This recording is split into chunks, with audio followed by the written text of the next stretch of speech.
Hello friend, કેમ છો? બધા મજામાં ને? આજે આપણે એક હાઈ પ્રોટીન સલાડ બનાવીશું. આ જે ફણગાવેલા મગ મેં જે લીધેલા છે એ મેં બાફેલા નથી લીધા. અમુક લોકો જે બાફીને લે છે, પણ જો બાફીને લેશો તમે તો એનું જે ન્યુટ્રિશન્સ હોય છે એ જતું રહે છે. એટલા માટે હું કાચા જ મગ લઉં છું.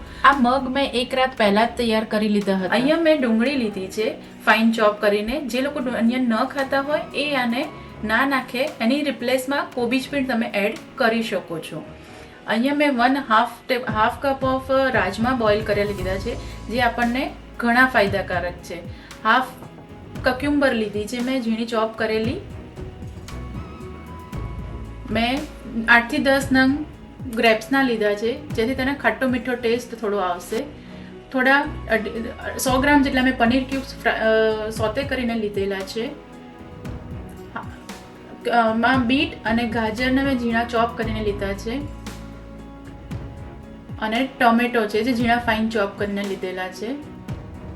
આમાં તમે કોઈ બી વેજીટેબલ એડ કરી શકો છો. તમને જે પસંદ હોય તમે એને એડ પણ કરી શકો છો, જે ના પસંદ હોય તમે નથી નાખી શકતા. અને આ જે સલાડ છે એ ફૂલ ઓફ કલરફુલ છે, જેથી બાળકો એટ્રેક્ટ થઈને ખાવા માટે પસંદ કરે છે. જેથી બાળકો બી એ બાને કલરફુલના બહાને એ લોકો ન્યુટ્રિશન પણ ખાઈ લે છે. હવે આને એકવાર આપણે પ્રોપર મિક્સ કરીને આમાં લેમન સ્ક્વીઝ કરીશું. આમાં મેં ફૂલ ઓફ 1 આખું લેમન લીધેલું છે. તમે તમારા ટેસ્ટ પ્રમાણે લેમન સ્ક્વીઝ કરી શકો છો. કોઈને ખાટું પસંદ ના હોય તો હાફ લેમન સ્ક્વીઝ કરી શકે છે.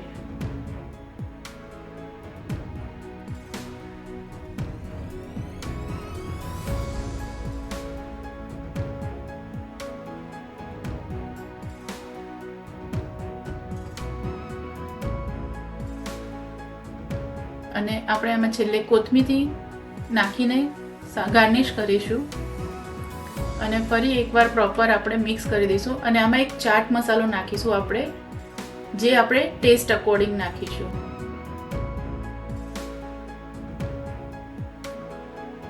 હવે આપણે આમાં ચાટ મસાલો એડ કરીશું. ચાટ મસાલો તમે તમારા ટેસ્ટ અકોર્ડિંગ એડ કરી શકો છો. અહીંયા મેં 1 ટેબલસ્પૂન જેટલો જ એડ કર્યો છે, કેમ કે અમારે સ્પાઇસી કોઈ નથી ખાતું એટલા માટે. તો તમે તમારી રીતે એડ કરી શકો છો. હવે આપણે આને પ્રોપર મિક્સ કરી લઈશું, જેથી કરીને બધો મસાલો એકબીજા સાથે ભળી જાય અને લેમન બી એક સાથે મળી જાય. આ સલાડ એકદમ સિમ્પલ છે, બધી જ રીતે ઇઝી છે અને બહુ સારો એવો આપણને ફાયદો આપે છે.